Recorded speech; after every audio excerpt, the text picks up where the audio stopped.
2022. Bueno, a ver, datos importantes. Ok. La hipertensión no afecta a todo el mundo por igual. Si hablamos de valores de hipertensión arterial, numéricamente hablando, por ejemplo, le enfoco a esto, a la lámina.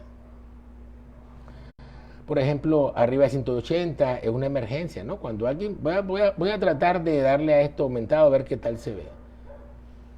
Ok, sí, voy acá. Arriba de 180 se interpreta como una emergencia. A cualquier médico que ve un paciente con 180 sistólica le llama la atención, le preocupa y no lo deja ir. Lo trata agresivamente, le agrega 2 o 3 medicamentos, lo deja en emergencia, le da captopril, le ponen furosemida a veces, que no es adecuado que conste, ¿ok? Poner furosemida en emergencia.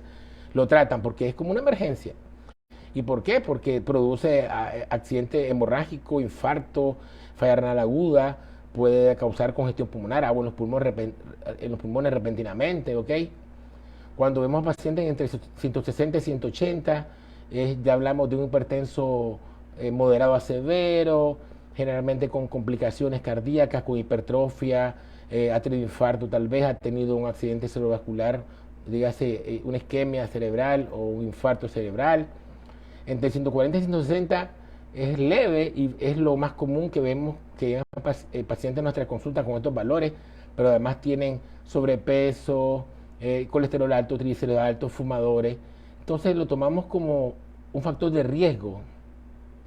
Y cuando vemos a pacientes que andan en la consulta médica entre 130 y 140, sería como un marcador de riesgo, porque alrededor de 140 realmente no hay un daño cardíaco, no hay un daño urgente del cerebro, de los riñones, por este valor de presión. Y es más que todo educar al paciente, ¿no? De que debe mejorar sus hábitos alimenticios, ejercicio, el estrés, todo esto que no es farmacológico, para modificar esto, ¿no? Y que no continúe la presión subiendo arriba de 140. Entonces, por definición, como verán, no es tan simple decir que un paciente es hipertenso o no hipertenso para establecer un riesgo, porque depende del valor que tiene el paciente de hipertensión arterial. Y también hay algo importante que tiene que ver con la severidad crónica de esta enfermedad. Importante. Vamos a ver si me logro explicar. Mire, hoy honestamente no tengo apuro. Normalmente trato de hacer esta charla de 10, 15 minutos, pero al final me extiendo hasta media hora porque me preguntan ustedes y me llevo el trabajo de responderle. Pero hoy puede ser que me demore yo fácil 30 minutos porque voy a explicar lo que estoy hablando, enfocar la lámina, explicarles qué es lo que significa y eso lleva tiempo. El que se aburra pues de modo, sale y vuelve a entrar si puede, ¿no? Pero comparte el video, creo que es importante. Entonces, una de las complicaciones que vemos los médicos y temida por las personas es el derrame cerebral por la hipertensión. Le da un derrame, dice la gente, ¿no? Y cuando vemos al paciente es hipertenso. Entonces, por supuesto, uno debe controlar esa presión, normalizarse al paciente. Y para eso damos 2 medicamentos, 3 medicamentos, un medicamento de dependencia del valor de la presión del paciente. Recuerde que si un paciente tiene en general una presión alta, la sistólica, a más de 160, va a necesitar 2 medicamentos para controlarlo. Y si la diastólica está a más de 100, Julio César, es necesario usar 2 medicamentos para controlar esta enfermedad. ¿Ok? Entonces eso es así. Entonces, ¿cuál es la meta? Bueno, los europeos dicen llevar a este paciente a 140,90, los americanos dicen 130,80, la Sociedad Americana de Medicina General dice 150 si tiene más de 60 años, inclusive organizaciones serias no se ponen de acuerdo a qué nivel hay que bajar la presión, pero sin duda, si usted deja la presión elevada, el riesgo de derrame cerebral se incrementa. Entonces, aquí voy a discutir esta bibliografía que enfoco acá. Para los médicos que la busquen, después vean el video. Y vamos a hablar de esta lámina que voy a reducir ahora. Voy a hablar brevemente. Voy a explicarla. Ahí me disculpan. Ok. Sí, se ve ahí, pero tal vez no le entienden. ¿Qué explica esa lámina? Le enfoco, después lo para en el video otro día. Voy. ¿Qué dice? Bueno, uno. Por supuesto, entre más alta es la presión, más riesgo hay de derrame cerebral. ¿Okay? Y comparan 3 valores. pacientes que tienen menos de 120 de presión sistólica, entre 120 y 139, entre 140 y 159 y más de 160. Los riesgos van incrementándose. 44% de riesgo para aquellos que tienen entre 129 a 140 con respecto a normal. 1.4 y medio de riesgo. El doble de riesgo para aquellos que están en 140 a 160 y 3 veces el riesgo para aquellos que tienen presión más de 160. Eso lo entendemos cuando comparamos pacientes hipertensos contra pacientes no hipertensos. Pero interesantemente acá hay algo que puede ser un poco decepcionante para los médicos y para pacientes. Dice acá, un paciente que por ejemplo es hipertenso y yo lo logro controlar con 3 o más antihipertensivos, sigue teniendo un doble de riesgo, 2.4 veces riesgo de un derrame cerebral, ¿ok? Aunque la presión esté en menos 120. Y es simplemente porque es hipertenso severo. Yo logré controlar la presión con 3 o más fármacos, pero el riesgo lo mantiene y es mayor que cuando él no requiere tratamiento porque es normal. Y tanto así es que si yo tengo un paciente con hipertensión entre 140 y 160 que no está con medicamento, el riesgo es casi parecido, 2 veces, 2.1 veces, y acá con tratamiento 2.4. Entonces, ¿qué significa eso? Que hay un riesgo residual. O sea, aunque controlemos a los pacientes con hipertensión severa con 2 o 3 medicamentos, siempre no van a tener un beneficio tal cual no fueran hipertensos. Y eso es importante porque no es algo que se expone o se enfoca siempre, ¿no? Pretendemos a veces creer, porque de verdad lo creemos, que cuando a un paciente logramos normalizarle la presión a un valor normal, 120, por decir un valor excelente, los riesgos han desaparecido y no. Hay un riesgo acumulado de años de hipertensión arterial, de lesiones cerebrales al suave, renales, subyacentes a veces o asintomáticas, que están ahí y al final pueden inducir a un derrame cerebral o a una complicación cardíaca, aunque este trabajo es de derrame cerebral, de stroke, y persiste, ¿ok? Y eso es importante. Entonces hay un riesgo residual. Porque el riesgo residual de un hipertenso no solo depende de la hipertensión. La mayoría de los pacientes con hipertensión tienen otras enfermedades, diabéticos, colesterol y fuman. Entonces, a veces viene un paciente a la consulta, no, a veces no, frecuentemente, entre 40 y 50 años, que todavía no hay tantas enfermedades, supongamos que no fuma, pero sí ha tenido colesterol alto, triglicéridos alto, fumó, bueno, porque fumó de los 20 a los 40 años, es frecuente acá en nuestro país que la gente joven fume, y a los 40 cuando ya es consciente deja de fumar, y entonces vemos al paciente, tal vez no tiene una lesión importante cardíaca por hipertensión, no tiene hipertrofia, ¿ok? Y entonces le evaluamos otros exámenes que valoran riesgo de placas de ateroma, aterosclerosis, PCR ultrasensible, índice autobiobrazo, por mencionar otro, velocidad de pulso, CAVI-AVI, que lo hacemos nosotros también, índice de rigidez arterial, o de pronto le hacemos una placa de tórax a la persona, una persona de 60 años, y lo que vemos acá, esta es la columna vertebral del paciente, y acá a la izquierda esto es la aorta. Y vean acá, voy a darle zoom. Vean acá, voy a darle zoom. Cómo tiene la aorta, en el borde acá delimitado, unas cosas blancas, son placas de ateroma. Tiene la arteria, toda la pared de la aorta calcificada. O sea, tiene daño vascular.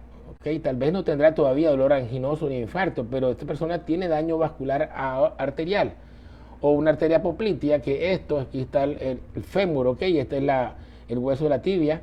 Vemos acá la arteria poplitea igual calcificada.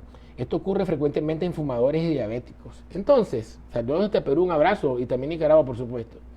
Entonces, este paciente, aunque usted le controle la presión, puede darle un infarto, puede darle un ACV, porque ya tenemos daño vascular. Si la hipertensión, recuerden que es una enfermedad de la pared arterial. Y acá, en resumen, la hipertensión es un arte controlarla, pero para evitar todas las complicaciones que puede ocurrir a ella, o como concurrente, un factor de riesgo, al paciente hay que controlarle colesterol, triglicéridos, azúcar, todo, estrés, dieta, ejercicio, todo es importante. Entonces, y eso me da el paso a hablar del otro tema siguiente, que es sobre el colesterol, el cual no voy a profundizar mucho porque no hay muchas cosas nuevas. Pero para terminar, el tema de la hipertensión. Si bien es cierto que siempre al paciente hay que modificarle su estilo de vida, aconsejamos que consuma menos sal en la dieta, que haga más ejercicio, que reduzca su peso o lleve su peso al valor apropiado, porque importa con el control de la presión. Es más fácil controlar a un hipertenso que baja de peso a alguien que se mantiene el mismo peso y no lo baja. Sin duda, si dejamos a los pacientes o tratamos de que solo con medidas no farmacológicas controlen la presión, no lo logramos, porque poca gente cambia tanto su estilo de vida para lograr una reducción importante de la presión y llevarlo a un 120 de sistólica a un 130 de sistólica. Permiso. Entonces dice el doctor Franz Messerle, que es un médico de Estados Unidos que yo admiro mucho, que sabe mucho de hipertensión, que acá hay que aplicarle la dinámica de John Wayne, que es de las películas de vaquero. Primero tira y después pregunta. Primero déle medicamento al paciente y por supuesto aconséjele que cambie su estilo de vida, pero trátelo que controlar la presión disminuye pues eventos cardiovasculares y cerebrovasculares. Y la hipertensión está asociada, cuando lleva mucho tiempo y causa trastornos cardíacos, a daños en las aurículas del corazón de los pacientes. El corazón se pone grueso y crean arritmias. Y una de esas arritmias es la que produce embolia, es la fibrilación auricular. La fibrilación auricular es la arritmia más común, crónica, y que causa embolias cerebrales en los pacientes. ¿Ok?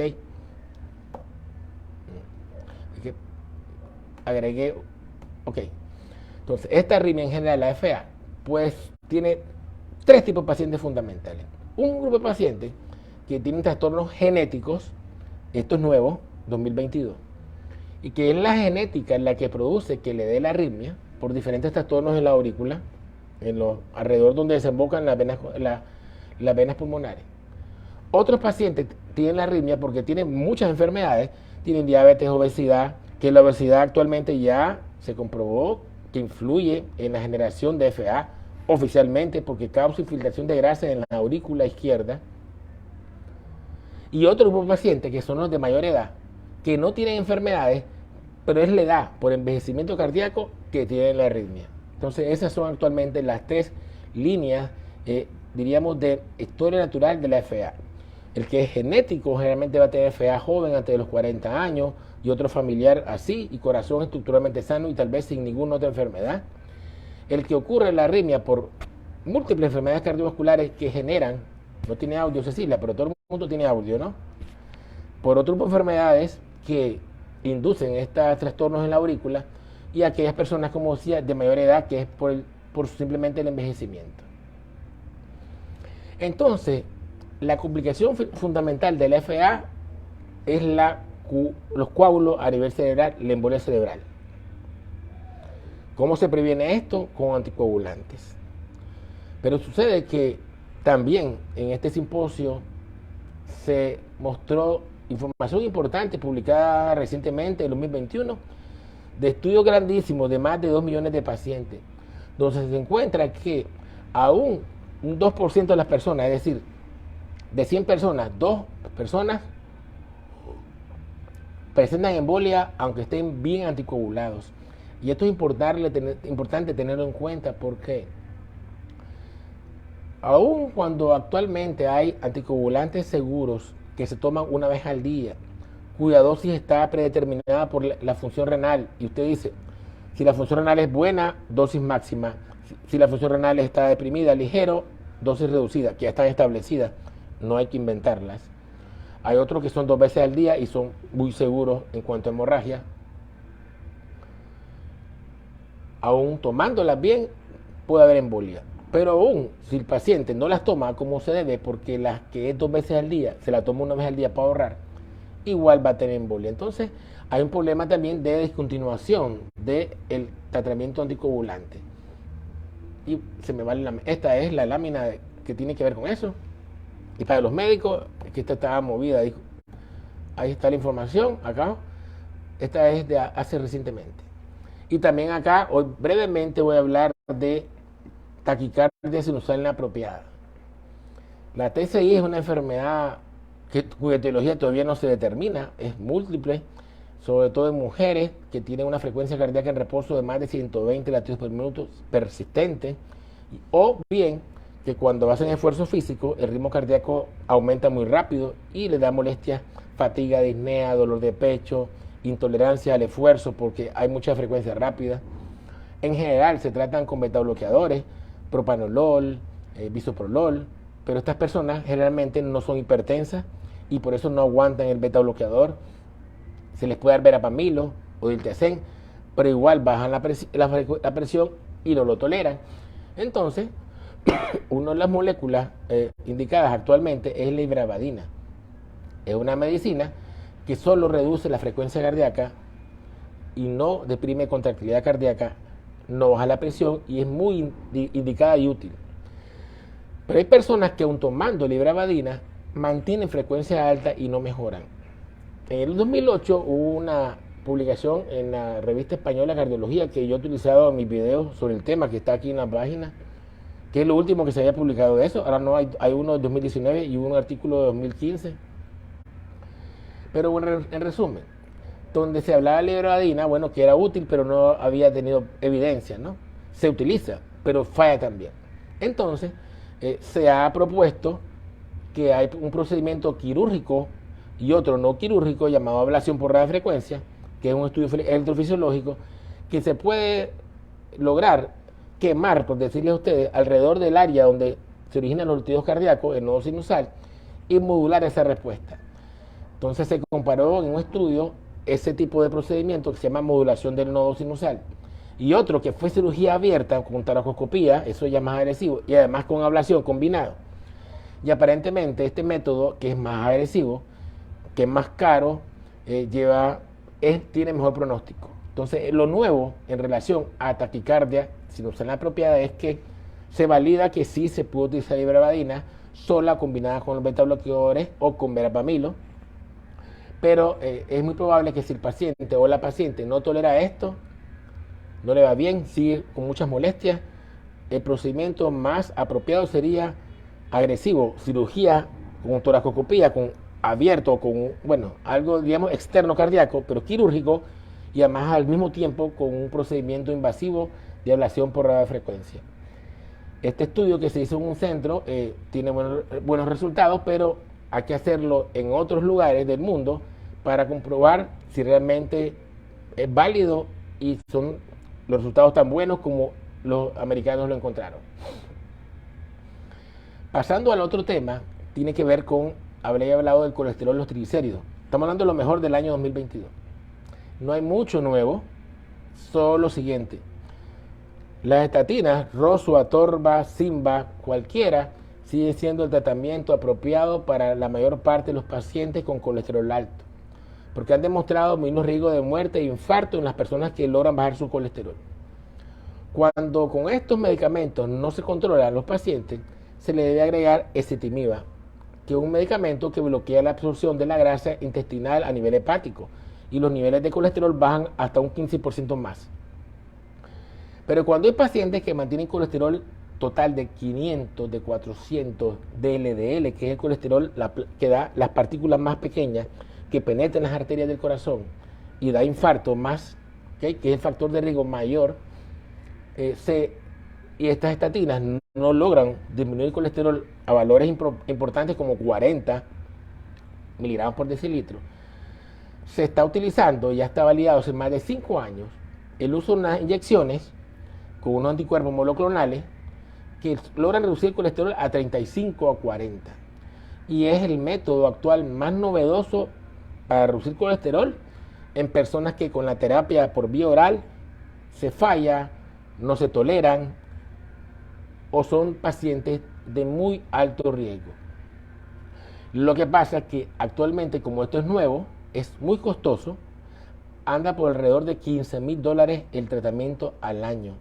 Entonces actualmente es de ricos, ¿no? O de un sistema, alguien tenga un super seguro de vida, ¿no? Seguro de salud, mejor dicho, que se lo pague. No es una realidad para la mayor parte de los que para los países que me están viendo, de tus países que ustedes son ellos. Saludos.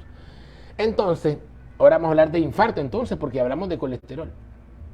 De infarto, ¿qué hay de nuevo? Bueno, vamos a ver si voy a hablar un poquito de medicina, porque creo que es importante que lo sepan, los que no son doctores. Cuando un paciente tiene un dolor agudo del corazón, de corazón estoy hablando, ¿ok? No es que le punza, le jinca, no nada que ver, un dolor isquémico típico. Decimos los médicos que esto es un síndrome coronario agudo porque es un dolor reciente de menos de 24 horas, entonces tiene riesgo de producirse un infarto. El paciente tiene que ir a un hospital obligatoriamente. Estos pacientes que tienen un dolor de corazón deben de ir a un hospital.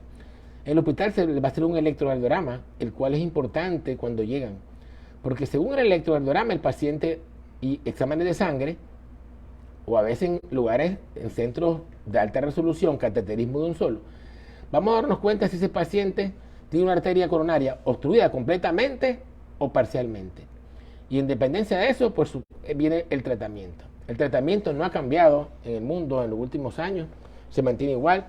Si usted está en un país o un sistema de salud donde le pueden hacer un cateterismo de urgencia cuando tiene un dolor de pecho y su electrocardiograma está con el segmento ST elevado, el término es así, me disculpa los que no son médicos, sin duda usted debe ser sometido a un cateterismo de forma inmediata y si se puede, antes de los 120 minutos. Si no tiene el centro eso, pues le tienen que aplicar un trombolítico, que es un medicamento que destruye los coágulos, para hablar de forma general. Y esto se podría hacer hasta 12 horas, sobre todo. Todavía hay validez, ¿okay? Hay beneficios, diríamos. Sin embargo, si su electrocardiograma no tiene el segmento ST elevado, pues usted lo que tiene se le llama un síndrome coronario sin elevación del ST. Y entonces lo que se le aplica es un score de riesgo a los pacientes. Se llama el score de riesgo Grace, se utiliza todavía en Europa. Y los pacientes van a ser categorizados por riesgo alto, muy alto, alto y riesgo bajo. El muy alto es un paciente que tiene un dolor de corazón, que el segmento ST no está elevado, dijimos, ¿no? Pero tiene crepitantes, congestión pulmonar, ha tenido dolor de pecho recurrente, le dan más medicamentos, inclusive nitroglicerina endovenosa, y sigue igual con el dolor, el paciente no mejora, ¿ok? No mejora el dolor, tiene arritmias ventriculares, TV sostenida, el CT está deprimido en más de 4 elevaciones, o el CT está elevado en ABR, que sugiere una lesión proximal de la coronaria. Ese paciente debe ser mandado a un lugar donde se le haga un cateterismo cardíaco urgente, aunque el segmento ST de él no esté elevado, ¿ok? O esté un electro normal, inclusive. Si el paciente no tiene criterios de alto riesgo, pero tiene el CT que cambia, se deprimió, un score de Grace de más 140, pues debería ser sometido a cateterismo cardíaco en las primeras 24 horas. Y si el paciente no tiene estos criterios, pues sería bajo riesgo y de acuerdo a las comorbilidades del paciente y otros criterios, pues se valoraría cuándo mandar a cateterismo cardíaco. Como veo que hay una doctora que es anestesióloga acá en la charla, aclaro que un paciente que tiene alto riesgo y muy alto riesgo de síndrome coronario agudo no puede ser sometido a una cirugía no cardíaca, por supuesto. Inclusive las cardíacas son de muy alto riesgo y no se mandan los pacientes de forma inmediata porque la mortalidad es elevada. Este score de Grace que clasifica a los pacientes está en internet y casualmente hoy estaba discutiendo un caso con una doctora y entonces pues me di el trabajo de buscarlo en internet y sale fácil el score. Usted les pone score de Grace en Google y le sale esto, una tabla de cálculo donde hay varios factores de riesgo, usted los completa y eso les da el puntaje del paciente. Los factores de riesgo que incluye son la edad. La edad se mantiene, entre mayor es la persona, más riesgo tiene de complicarse, de morirse del hospital y en los próximos 6 meses, porque este score de riesgo de Grace es para eso. Entre más alta la frecuencia cardíaca, más riesgo tiene la persona que tiene un infarto o una angina de morirse. Si la presión sistólica es más baja, es peor. Si la creatinina está más alta, es peor. Si tuvo un paro, por supuesto, el ingreso, peor. Si el electro tiene el segmento ST desviado, ya sea arriba o abajo, es malo. Si las enzimas cardíacas también. Y si tiene o no crepitantes, diferentes grados de edema pulmonar, igual. Entonces este score está en internet y es importante que si no lo tienen, en una aplicación, hay una aplicación MDR Calculator, que está, yo la tengo casualmente en mi teléfono. Con esa, pues se mete en internet, que actualmente todos los hospitales tienen internet, y lo busca y lo hace. Y es una forma válida para plantear en su expediente si ese paciente que usted está valorando por un síndrome coronario tiene riesgo bajo o riesgo alto, y por qué usted no tomó la decisión de mandarlo a un cateterismo cardíaco urgente, por ejemplo. Sobre todo en lugares donde lo hay. ¿Por qué no lo enviaste? Dice, si tenía una angina inestable, porque su score de Gray es bajo. Y significa entonces que tiene bajo riesgo de mortalidad intrahospitalaria a los 6 meses, y es mejor al paciente entonces estabilizarlo con medicina y después enviarlo a un procedimiento invasivo. Entonces ahora vamos a hablar seguimos hablando de lo mejor de lo mejor. Y bueno, hace una semana acá en Nicaragua nos patrocinó una charla por Zoom el laboratorio Megalabs, un laboratorio que nos ha apoyado siempre en estas jornadas de educación médica continua. Desafortunadamente, este año el técnico que estuvo a cargo de nuestra transmisión hubo un error y no grabó en video nuestras charlas y se perdieron. Y entonces, la corbata dice Luis Alemán, mira, puedo enseñar. Ok. La hice a propósito, ¿no? Entonces le decía que la charla no la grabó, entonces no pude subirla acá. Pero tengo que hacerla en video, y cuando lo haga la subiré a YouTube y pondré el enlace en nuestra página para que la vean. Pero esa charla mía fue orientada a insuficiencia cardíaca, que creo que es el tema con que voy a terminar hoy, la noche de hoy, de lo mejor de lo mejor. Ok, empiezo acá. Y lo mejor de lo mejor, como esta reunión que tuvimos fue la tercera por Zoom, pues yo hice una búsqueda y me acordé de esta película de los 80, que era protagonizada por Eric Roberts, recuerden, este chino no, bueno, no sé de qué país es la verdad, Philip Reed, que eran 3 películas, y en esa época las películas eran buenas, pues. Y entonces, por eso, como hicimos la segunda de transmisión, espero que el año que viene haya una tercera, y por eso utilicé esa foto. En insuficiencia cardíaca ha habido avances a través del tiempo. Miren acá una lámina, de lejos voy a hacerlo. Esto es una línea de tiempo desde el año 86 hasta el 2020, de todos los estudios que se han hecho en este tema de falla cardíaca y los beneficios de los medicamentos. Estos son los medicamentos, los estudios que han demostrado que ese medicamento vale la pena utilizarlo porque disminuye mortalidad. O sea, ha habido una gran cantidad de estudios positivos. Y este año, en el 2022, los americanos, la Sociedad Americana de Cardiología publicó, igual que la Sociedad del Corazón de Estados Unidos, las guías americanas de insuficiencia cardíaca. El año pasado lo hicieron los europeos. Y hay un consenso de ambas guías de que hay 4 grupos farmacológicos que hay que brindar a todos los pacientes que tengan insuficiencia cardíaca, y que un eco diga, o otro estudio, que la función contráctil cardíaca, fracción de eyección, es menos de 40%. A eso le llamamos fracción de eyección reducida. Los 4 grupos farmacológicos son los IECA, ARA2 o los ARNI, a los cuales llamamos bloqueadores del sistema renina-angiotensina, los beta bloqueadores, los bloqueadores de receptores de mineralocorticoides, espirolactona y esplerones, y los SGLT2, medicamentos que fueron inventados para los pacientes diabéticos y que ahora los cardiólogos nos los robamos para la falla cardíaca, porque disminuye la muerte hasta un 20%, 25% de muerte. Estos 4 medicamentos, los europeos y los americanos, dicen que hay que usarlo en todos los pacientes. Y pareciera fácil, pero no lo es, porque ha habido brechas de tratamiento, fallas graves en todo el mundo, en Estados Unidos, en Europa, en los países top de medicina, donde pagan bien los médicos, donde los pacientes tienen sus medicinas gratis. No se brindan las medicinas de forma apropiada, o no se dan, o se dan a media dosis. Y eso se hacía así mal cuando eran solo 3 medicamentos los que se daban a los pacientes. Ahora que se agregaron los SGLT2, pues proponen 4 de un solo, que yo lo veo más difícil, aunque teóricamente es más fácil, porque lo ponen de forma horizontal o vertical, pero significa de lo todo de una sola vez. Y es difícil porque los pacientes con insuficiencia cardíaca muchos no tienen presión alta, tienen presión normal baja, 110, 120.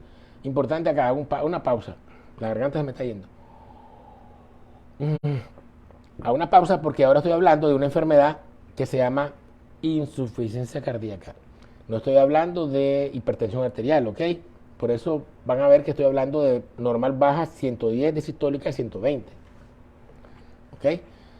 Los pacientes que tienen un corazón muy débil, en general, cuando llegan a nuestras consultas, ya llevan 2, 3, 4 años con la enfermedad y van a vernos porque no les fue bien con otros doctores. Y en este momento ya su corazón está al final del túnel, diríamos, del camino, donde ya sus presiones arteriales son bajas y cuesta entonces empezar a dar estos 4 medicamentos de una sola vez. Sin duda, si lo hacemos, vamos a reducir la muerte hasta un 60%, o sea, de 100, 60 personas vamos a salvar. 40 se van a morir, aunque somos los 4. Así es, esto es una enfermedad grave. Actualmente pueden fallecer de 175 a los 100 años, a los 5 años de evolución de estos pacientes. Por eso lo ideal es tratarlos con tiempo, identificar a los pacientes y no esperar a que estén grave y ya no mejoren con nada para mandarlos al cardiólogo. Los pacientes que tienen ya diagnosticada su contractilidad cardíaca, su fracción de eyección, fracción de expulsión, menos de 40, ojo a todos los que me ven por ahí, busquen un cardiólogo, ok, por favor, para que sean lo mejor tratados posible. Y esta lámina es importante, aquí está la bibliografía, para los médicos que la busquen, Journal of the American College of Cardiology, High Fair 2022, los que sean médicos me mandan su correo y se las mando con mucho gusto. Donde vean cómo están al lado de la izquierda la curva, todas las combinaciones de medicamentos y cuánto riesgo reducen. Si el paciente puede comprar Arnis, que es Sacubitril Valsartán, toma bisoprolol o carvedilol, toma espironolactona y toma dapaglifosina o EMPA, puede reducir los riesgos de muerte cardiovascular e ingresos para falla cardíaca hasta un 64%. Una barbaridad. Miren qué bárbaro. Si solo le doy Arnis y betabloqueador, 22%. Entonces es importante, vean, el Arnis, y aquí hago una crítica, porque muchos creen que porque el Arnis, el Sacubitril Valsartán, es mejor que el enalapril y mejor que el Valsartán solo, por ejemplo, lo tienen con solo beta bloqueador y el Sacubitril Valsartán y ya creen que hicieron la maravilla del mundo y se olvidan de darle espironolactona y dapaglifosina y lo dejan ahí, solo están reduciendo un poquito, 22%. Entonces es importante que demos los 4 medicamentos, aunque sea una dosis baja, es mejor que dar 2 solo a dosis máxima. Y esta revisión de este metaanálisis de una gran cantidad de estudios que hay acá reunidos con estas combinaciones, habla de esta reducción de riesgo. Y es importante esto que se le ve en la cabeza a los médicos, porque el error aquí es médico, no es de los pacientes. El paciente toma lo que uno le manda y confía en uno. Entonces, no de solo 2, tienen que dar los 4. Y hubo ahora un estudio reciente del Sacubitril Valsartán, que para mí no es la molécula, no es la panacea de la medicina. Así que, pero se lo estoy recomendando, ¿no? Que aunque sea a dosis de 50 o 2 veces al día, hay buenos beneficios. Eso es importante porque eso no se tenía claro. Cuando se hizo el estudio del Panadine con Sacubitril Valsartán, el beneficio fue con 200 miligramos 2 veces al día. Y entonces, si usted no tenía esa dosis, pues no está dando el beneficio, ¿no? Ok. Pero bueno, hicieron sus estudios de otro estudio y encontraron que sí, a todos los niveles hay beneficio. Entonces, por lo menos ahí ya yo tengo, pues, oye, digo que bueno, pues, tengo la confianza que si mi paciente solo puede tolerar, porque el Valsartán con sacubitrilo baja la presión, sí la baja, claro que la baja, y no es cualquier paciente que la tolera entonces. Pero si su paciente es un afortunado que tolera esa dosis, dele. Y si tolera 100, mejor todavía. Y 200, excelente. ¿Ok? Entonces, delo. Pero es importante dar un poquito de lo otro, aunque sea. Y hablo un poquito, no para que se quede ahí, porque es otro error de los médicos. Se llama inercia terapéutica. Hay inercia terapéutica con el colesterol. ¿Qué cosa es inercia terapéutica? Cuando uno se conforma con el tratamiento que inicialmente le da un paciente y él le dice, me siento bien. Y uno dice, ok, hasta ahí llegamos entonces. Y usted va a decir como paciente, doctor, pero si lo más importante es cómo se siente un paciente. Claro, la mejoría de los síntomas de un paciente o que él refiera que su calidad de vida ha mejorado con lo que le hemos brindado, siempre es un objetivo de los tratamientos.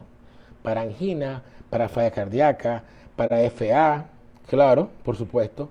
Pero hay otros objetivos que nosotros buscamos que va más allá de lo que el paciente siente, y es frenar la enfermedad, revertir la enfermedad si se puede. Y eso se logra con controles de presión estrictos, controles de lípidos estrictos, controles de frecuencia cardíaca estrictos, de acuerdo a la enfermedad que estamos hablando, ¿no? ¿Ok? ¿Estamos claros? Entonces, si el médico no se esfuerza por tratar de subir la dosis del paciente para llevarlo a un mejor control interno, aunque el paciente no sienta la diferencia, se queda estático. Y eso se llama inercia terapéutica.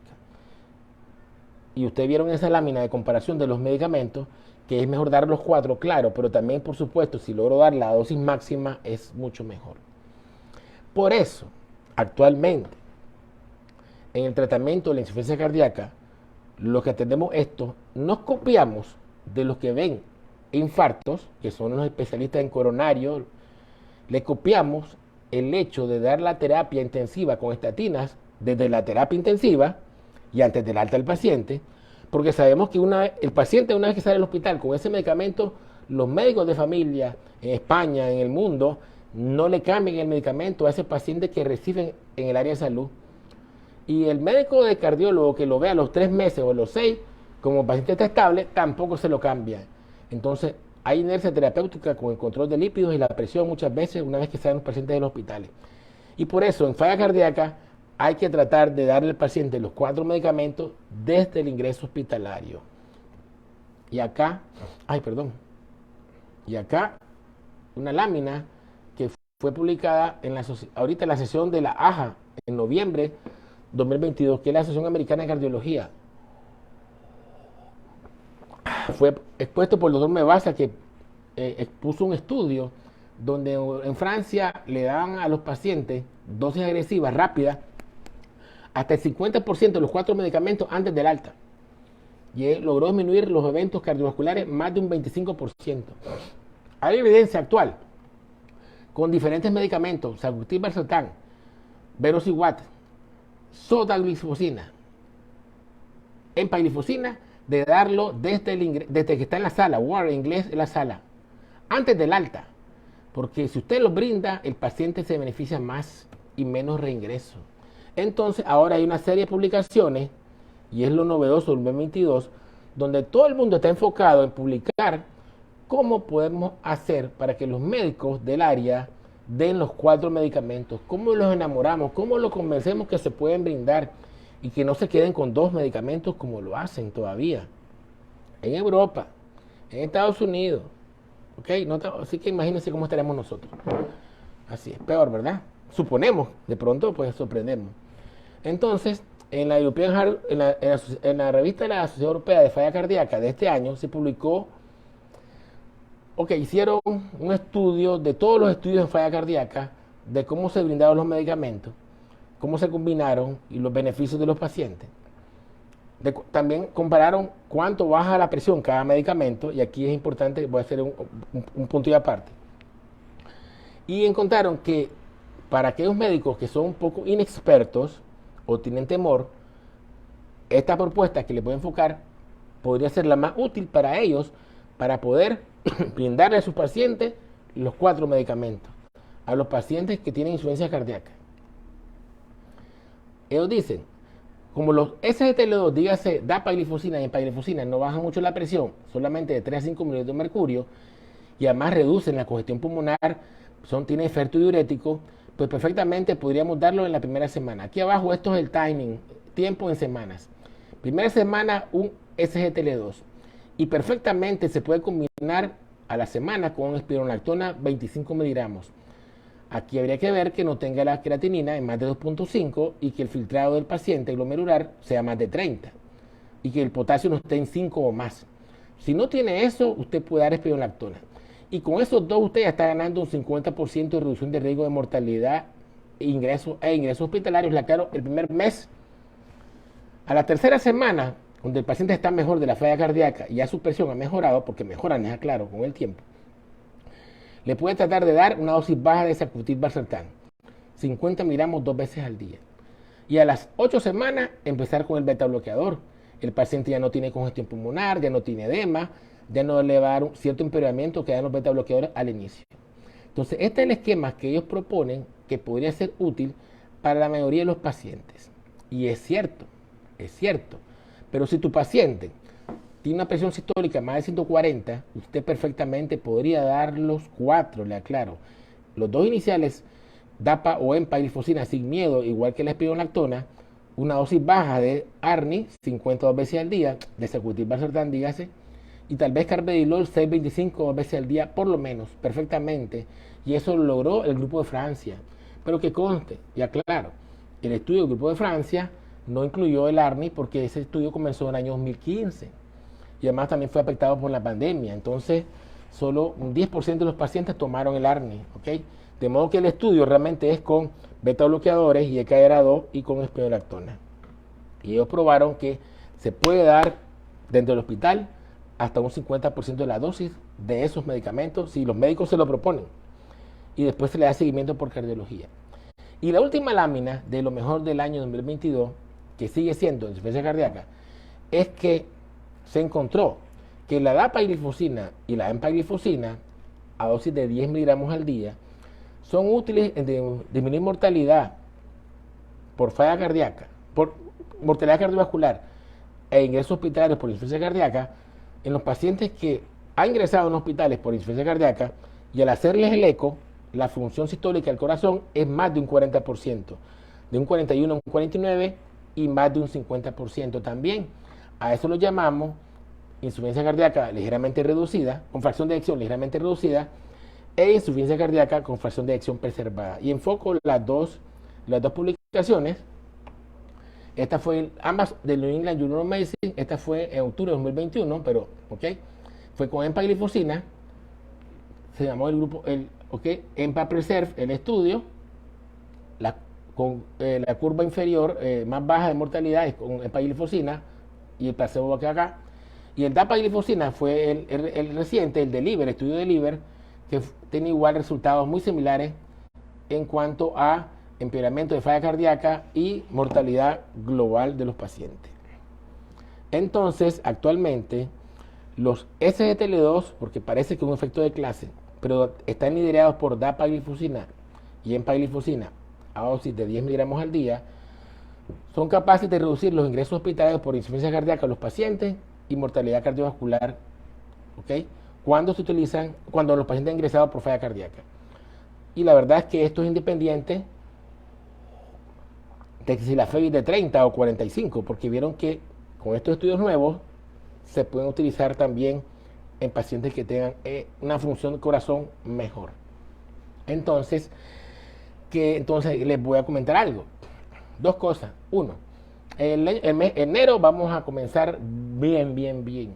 Casualmente, el último evento de este año de cardiología novedoso fue la reunión en Nueva York, a la cual les comentaba, tengo acceso, y ahí siempre se discute lo mejor de lo mejor.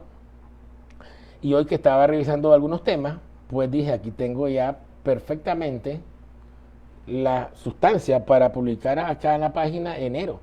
Enero va a ser lo mejor de cada tema, de hipertensión, de estatinas, de factores de riesgo, de todo. Así que enero va a estar bueno. Y tenemos información y bibliografía para eso. Así que va a ir mejor el año 2023. Ahora vamos a responder a preguntas que nos han hecho, que vi que estaban haciendo.